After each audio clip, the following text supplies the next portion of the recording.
Iran और America के बीच टकराव अब खतरनाक मोड़ पर पहुंच चुका है। अमेरिका की ओर से ईरान के 3 परमाणु ठिकानों पर हवाई हमले के 2 दिन बाद ईरान ने कड़ी जवाबी कार्रवाई की है। ईरानी सरकारी टेलीविजन ने ऑपरेशन बेशरत फतेह की शुरुआत का ऐलान किया और इसकी शुरुआत अमेरिका के सैन्य ठिकानों पर मिसाइलें दाग कर की गई। ईरान ने कतर में अमेरिका के सबसे बड़े सैन्य अड्डे अल उदीद एयरवेज को निशाना बनाया, जहां करीब 10,000 अमेरिकी सैनिक तैनात है। ये एयरवेज पूरे मध्य पूर्व में अमेरिकी सैन्य अभियानों का केंद्र है। इसके साथ ही इराक में स्थित एन अल असद बेस पर भी रॉकेट हमले किए गए। इन हमलों के बाद पूरे मिडल ईस्ट में तनाव और बढ़ गया है। जैसे ही अल उदीद और एन अल असद बेस पर हमले की खबर आई, अमेरिकी राष्ट्रपति डोनाल्ड ट्रंप वॉशिंगटन स्थित सिचुएशन रूम पहुंचे और एक आपातकालीन बैठक बुलाई।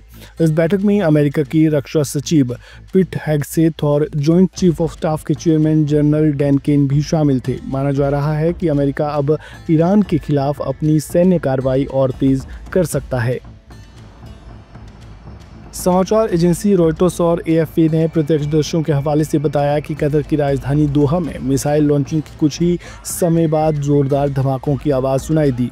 कतर सरकार ने पुष्टि की है कि उसके हवाई क्षेत्र में मिसाइलें दागी गई, जिन्हें इंटरसेप्ट कर लिया गया। इस हमले में अभी तक किसी के हताहत होने की जानकारी नहीं मिली है।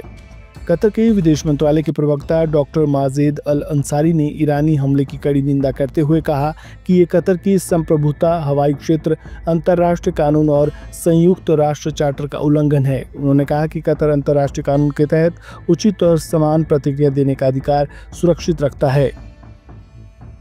हमले के तुरंत बाद कतर ने अपने हवाई क्षेत्र को अस्थायी रूप से बंद कर दिया। अमेरिकी और ब्रिटिश दूतावासों ने अपने नागरिकों के लिए सिक्योरिटी अलर्ट जारी किया है और उन्हें सुरक्षित स्थानों पर रहने का निर्देश दिया है। ईरान के हमलों के बाद दोहा में अलर्ट घोषित कर दिया गया है और स्कूल, कॉलेज व कार्यालयों को बंद कर दिया गया। ईरान की ओर से किए गए इस हमले को जवाबी कार्रवाई के तौर पर देखा जा रहा है। अमेरिका ने रविवार को फोर्डो, नतांज और इस्फहान स्थित ईरान के 3 बड़े न्यूक्लियर साइट पर मिसाइलें दागी थी, जिसके जवाब में ईरान ने अब अमेरिकी बेस को निशाना बनाया है।